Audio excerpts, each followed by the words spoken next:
James Maitland Stewart was born in the small eastern town of Indiana, Pennsylvania in 1908. His father had a hardware store that had been owned by the Stewart family since the 1850s. During high school, Jimmy played football and acted in plays. He also learned to play the accordion. He took the accordion with him to college at Princeton University, where he joined a musical group called the Triangle Club. Through the club, he met students interested in performing. Jimmy studied architecture at Princeton. He graduated in 1932. Just before graduation, a friend asked him to join an acting group for the summer. Jimmy agreed because he thought it would be a good way to meet girls. Jimmy Stewart said later that if his friend had not asked him to join the summer theater group, he would never have been an actor. He would have returned home to help his father in the store. Instead, he met a number of good young actors while performing that summer in Cape Cod, Massachusetts. One was Henry Fonda, who would be a friend throughout his life. Jimmy Stewart performed in Broadway plays in New York City until the Metro-Goldwyn-Mayer Movie Company gave him an acting job. He moved to California in 1935. He acted in more than 24 movies over the next 6 years. He appeared in all kinds of movies, funny ones, sad ones, and musical ones. He even sang a song in the movie Born to Dance.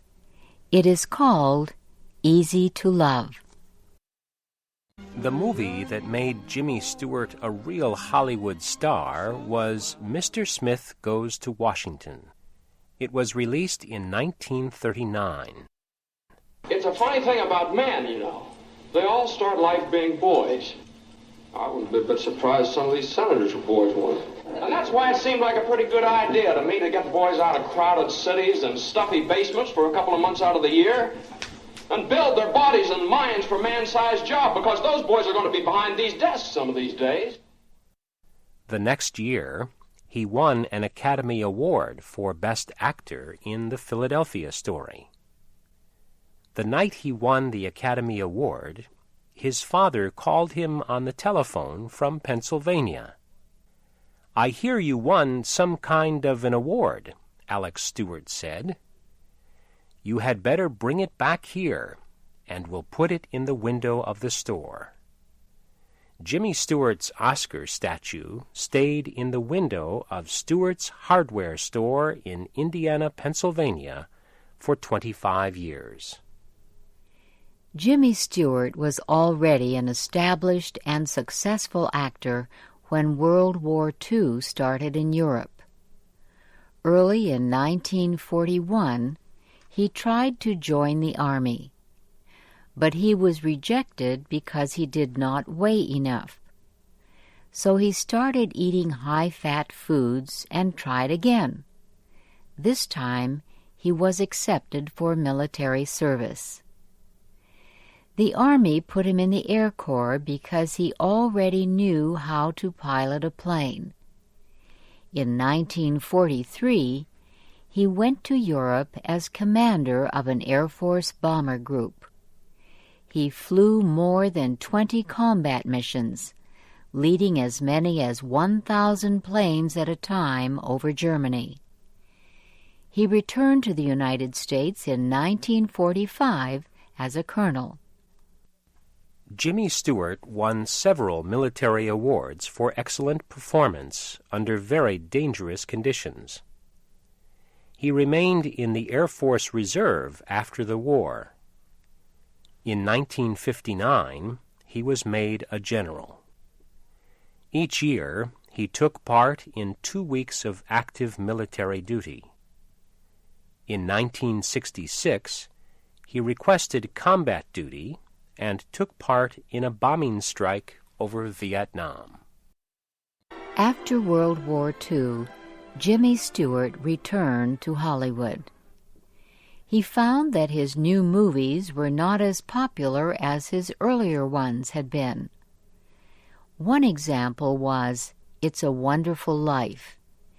It was released in 1946. The movie was not a success at first, but over time it has become one of the best-loved American movies. Can't you understand what's happening here? Don't you see what's happening? Potter isn't selling, Potter's buying. And why? Because we're panicky and he's not. That's why. He's picking up some bargain. Now, we can get through this thing all right. We've got to stick together, though. We've got to have faith in each other. Jimmy Stewart said in later years that It's a Wonderful Life was the movie he liked best. It tells the story of a small-town man who feels the world would have been better if he had never lived. An angel comes to him and shows him that this is not true. The movie celebrated values like loyalty and love of family. Jimmy Stewart decided to play other kinds of parts after what seemed to be the failure of It's a Wonderful Life. He was a reporter in Call Northside 777 the next year. He was a suspicious head of a school in the murder movie Rope in 1948.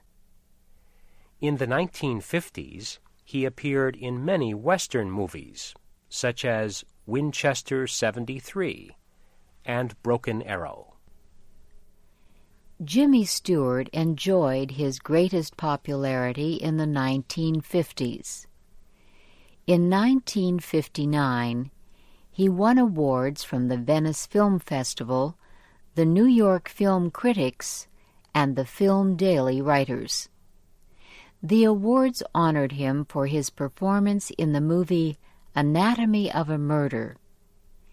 He was the defense attorney for an Army officer accused of murder. He was nominated for an Academy Award for that movie. He was also nominated for an Academy Award for playing a man who has an imaginary rabbit friend in the movie Harvey. Jimmy Stewart is well known for his work with the famous director of mystery movies, Alfred Hitchcock.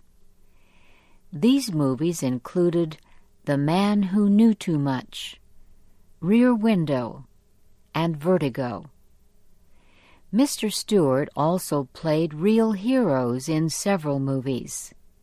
He was bandleader Glenn Miller in The Glenn Miller Story, and he was pilot Charles Lindbergh in The Spirit of St. Louis.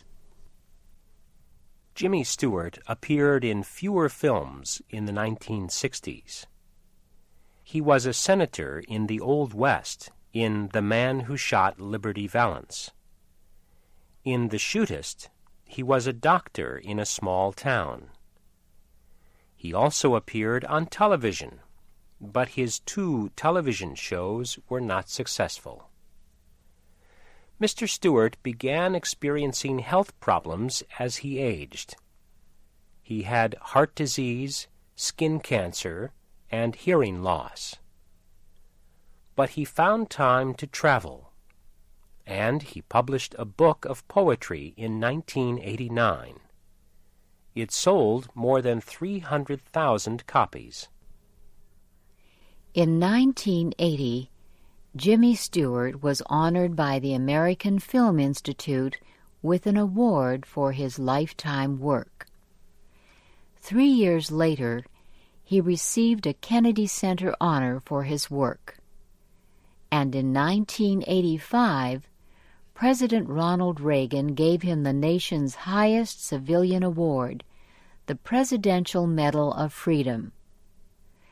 People who knew Jimmy Stewart did not praise him just because he was a good actor and a war hero. They said Jimmy Stewart was one of the nicest people they had ever met. He was a man who lived by the values he was taught as a child in that small town in Pennsylvania.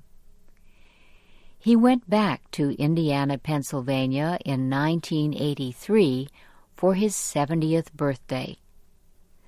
The town held a huge celebration in his honor. President Reagan sent planes to fly over the courthouse. Parades were held, and a statue of him was placed in the town center.